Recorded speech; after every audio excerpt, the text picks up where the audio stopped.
ये बिहार चुनाव के इतिहास में पहली बार होने वाला था कि हजारों किलोमीटर दूर से चल के मजदूर वोट देने आने वाले थे मनीष कश्यप को, क्योंकि वो परेशान हो चुके थे भारतीय जनता पार्टी और राष्ट्रीय जनता दल से। रोपनी करके दूसरे के घर मजदूरी करके औरतें चाहती थी कि हम मनीष कश्यप को पैसा दे ताकि मनीष कश्यप चुनाव जीत जाए और वो उनके जीवन में कुछ भला कर पाए। कमा के देंगी, रोपनी को के देंगी, सोहनी को के देंगी।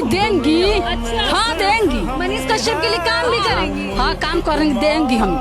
लेकिन यहाँ तो सारा खेल उल्टा हो जाता है। मनीष कश्यप बिहार को नहीं बदलते हैं, खुद बदल जाते हैं और भारतीय जनता पार्टी ज्वाइन कर लेते हैं। आइए दोस्तों, आज की इस वीडियो में समझने की कोशिश करते हैं कि आखिर भारतीय जनता पार्टी ज्वाइन कर ही लिए मनीष कश्यप, तो इतना लोगों को दिक्कत क्या होने लगी, आखिर मनीष कश्यप को फायदा क्या होने वाला है, और पूरा बिहार एक सुर में मनीष कश्यप को गाली क्यों दे रहा है। मतलब मनीष कश्यप निर्दलीय थे तो ठीक थे, पार्टी में गए तो खराब। हाँ तो निर्दलीय लड़े खातिर चंदा दिले रह जा कि भाजपा के चंदा दिले रह जा। मनीष कश्यप से व्यक्तिगत विरोध करिए, तो अगर कभी भी मनीष कश्यप चुनाव लड़ने आता है तो उसके मुंह पर खड़ा होकर तो उसका विरोध करिएगा। लेकिन मनीष कश्यप ने क्या किया, तमाम लोगों को छल के आज बीजेपी का पट्टा ओढ़ लिया। चलिए दोस्तों, मनीष कश्यप ने भारतीय जनता पार्टी ज्वाइन किया है तो बात भारतीय जनता पार्टी से ही शुरू करते हैं। और जितने भी ऑडियंस इस वीडियो को देख रहे हैं वो अपने दिल पे हाथ रख के इस बात को बताइए कि क्या आपको ऐसा लगता है कि मनीष कश्यप इतने बड़े हैं कि वो बिहार के पूर्व डीजीपी गुप्तेश्वर पांडे से ज्यादा बड़े हैं, या फिर खुद अपने आप से इस बात को पूछिए कि क्या मनीष कश्यप का फैन फॉलोइंग इतना ज्यादा फैन फॉलोइंग रखता है क्या कि वो भोजपुरी के सुपरस्टार पावर स्टार से भी ज्यादा फैन फॉलोइंग कहीं होल्ड करके रख ले। तो जब आप ये दोनों सवाल अपने आप से ईमानदारी से पूछिएगा तो आपका दिल जवाब देगा कि नहीं, मनीष कश्यप गुप्तेश्वर पांडे से बड़े नहीं हैं, मनीष कश्यप फैंस के मामले में पवन सिंह से आगे नहीं है। चलिए दोस्तों, अब हम आपको वो तस्वीर दिखाने जा रहे हैं जिसको देखने से पहले आप अपने कलेजे को मजबूत कर लीजिएगा। स्क्रीन पे जो आपको तस्वीर दिखाई दे रहा है वो पवन सिंह की तस्वीर है। बगल में मनीष कश्यप भारतीय जनता पार्टी के सदस्यता लेते हुए दिखाई दे रहे हैं। जानते हैं इस तस्वीर में फर्क क्या है? पवन सिंह वही काम 11 साल पहले किए थे जो मनीष कश्यप आज किए हैं। अब पवन सिंह का हालत अगर आप देखना चाहते हैं तो भारतीय जनता पार्टी से दूध में पड़े मक्खी की तरह उनको बाहर निकाल कर फेंक दिया गया है। लोकसभा चुनाव को देखते हुए मंगलवार को बीजेपी की ओर से बिहार के लिए 40 स्टार प्रचारकों की सूची जारी की गई, तो वहीं भोजपुरी के चर्चित सुपरस्टार पवन सिंह का भी नाम नहीं दिखा।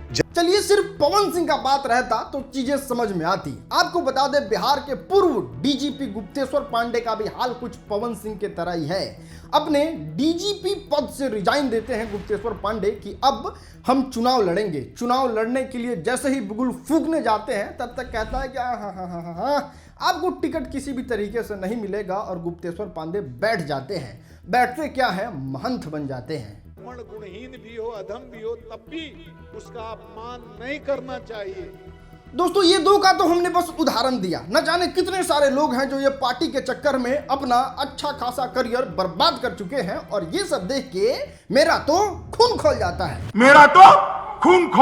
और ये सब देखने के बाद भी मनीष कश्यप को अभी बिहार का स्टार प्रचारक बनाया जाता है। ज्यादा से ज्यादा प्रेडिक्शन ये है कि उनको एमएलसी पद दे दिया जाएगा। और आप इससे कल्पना कीजिए कि मनीष कश्यप से कितना ज्यादा भारतीय जनता पार्टी फायदा उठाएगी, और मनीष कश्यप का भविष्य की कल्पना कीजिए। तो इसलिए मैंने सोचा कि चुनाव नहीं लड़ता हूं और मैं भारतीय जनता पार्टी को जो है लोकसभा चुनाव 2024 में मेरे से जितना होगा उतना मैं मोदी जी के नेतृत्व में जो है पार्टी को मजबूत करने का प्रयास करूंगा। अब आपके मन में ये ख्याल आना बड़ा लाजमी है कि ओ हो मनीष कश्यप की सफलता से सब लोग जलते हैं यार। नहीं, मनीष कश्यप अगर भारतीय जनता पार्टी में चले भी गए तो इससे क्या दिक्कत है? मनीष कश्यप भारतीय जनता पार्टी में जाएंगे ये तो पहले भी कह रहे थे, आज चले गए तो क्या दिक्कत है? तो सबसे पहले तो आप ये वीडियो देखिए। तो यो वादा करता नहीं कि मनीष कश्यप 5 साल तक ना सटियन कोनो पार्टी से, काहे कि अगर गरीब का लड़का ना रहती ये वादा करता नहीं। तो क्या समझे दोस्तों, मनीष कश्यप ने वादा तोड़ा है। वादा जो मनीष कश्यप घूम घूम के गरीबों से वादा कर रहे थे और उनके सामने भीड़ जुट रही थी एक उम्मीद से, उनका वादा तोड़ा है। और इतना ही नहीं, आप इन औरत को सुनिए। मनीष कश्यप के लिए काम भी करेंगे। हाँ काम करेंगे, देंगे हम। रोपनी को के देंगे, सोहनी को के ठीक है। इतना भरोसा, इतना भरोसा बस अपना बेटा मानते हैं। हाँ दोस्तों ये वही मनीष कश्यप हैं जो खुलेआम मीडिया में आके कहते थे कि हम ब्रीफकेस भर के यानी कि बक्सा में पैसा लेके किसी पार्टी के पास नहीं गए थे, इसलिए पार्टी हमको अपने आप में शामिल नहीं की। तो अब क्या ये समझा जाए कि मनीष कश्यप ने जो गरीबों से 11-11 रुपया चंदा लिया था, उस चंदा के बदौलत आज जाके पार्टी में शामिल हुए हैं। जब मनीष कश्यप लोगों से 11-11 रुपए चंदा मांगे थे तो ये लोग 1100 भाई 1100 रुपए ही दिए थे। हमारे 1100 वापस कर दो भैया, तू चाहे जहाँ से चुनाव लड़ो, राज्यसभा जाएंगे या फिर अपनी बार कहीं जा, हमारे 1100 रुपया दे के अपन जहाँ जा। पार्टी मांगे तो खराब। हाँ तो निर्दलीय लड़े खातिर चंदा दिले रह जा कि भाजपा के चंदा दिले रह जा। चलिए वो सब तो फिर भी ठीक है, इस देश को बिचवाने में मनीष कश्यप को बिल्कुल सहयोग नहीं करना चाहिए। नहीं, ये बात हम नहीं कह रहे हैं। आप जरा सोचिए कि अगर कोई मीडिया हाउस जाके किसी पार्टी से मिल जाता है तब देश बिकना शुरू हो जाता है। आपको मेरी बातें लॉजिकल नहीं लग रही है? चलिए मनीष कश्यप की बातें तो आपको लॉजिकल लगेगी, लेकिन कुछ लोग बिक जाते हैं, कुछ मीडिया हाउसेज बिक जाता है, जिसके वजह से आज देश बिक रहा है। डर लगता है, मुझे भी डर लगता है। मैं साधारण परिवार से हूँ, मेरा खपड़े का घर है बिहार में, अभी भी आप जाके देख सकते हैं। अब आपको इतना सब सुनने के बाद गुस्सा आ रहा है, बहुत गुस्सा आ रहा है, तो जरा रुकिए। मनीष कश्यप का नाम सन ऑफ बिहार है और मनीष कश्यप पूरे बिहार के बेटा हैं, लेकिन उन अभिभावकों को किस तरीके से तमाचा मारा है मनीष कश्यप ने, इस वीडियो में देखिए। आप विनाश के लिए भी तैयार रहिएगा। वो लोग के सामने सर उठा नहीं सकते हैं आप, जिससे कहते थे कि हम सांसद बनम तो तारा लोग खातिर लड़े। दोस्तों अभी जिनका आप वीडियो देखे, इनका नाम नागेश सम्राट है। सच तक की शुरुआत में इन्होंने जान फूंक दिया था, तब आज सच तक इतना ज्यादा बड़ा बना हुआ है। मनीष कश्यप जब जेल गए थे तो सबसे ज्यादा अगर मनीष कश्यप के बाद किसी पे कार्रवाई की जा रही थी तो वो नागेश सम्राट ही थे। नागेश सम्राट पे भी FIR दर्ज हुआ था। नागेश सम्राट भी जेल के सलाखों के पीछे थे, लेकिन उनकी भी इस तरीके की प्रतिक्रिया है।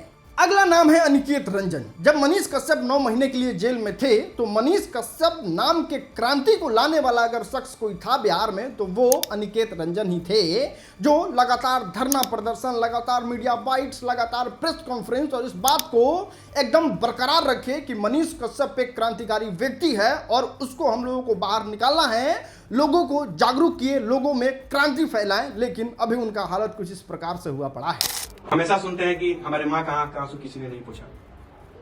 9 महीना तुम जेल में थे तब और तुम बाहर आए थे तब, हमने क्या किया है तुम खुद सोच लेना। आपकी माँ के आंख का आंसू पूछे कि नहीं पूछे? युवा नेता मनीष कश्यप बहुत कुछ कर सकते थे इस औरत के लिए जो रोपनी करके मनीष कश्यप को चुनाव जिताना चाहती थी।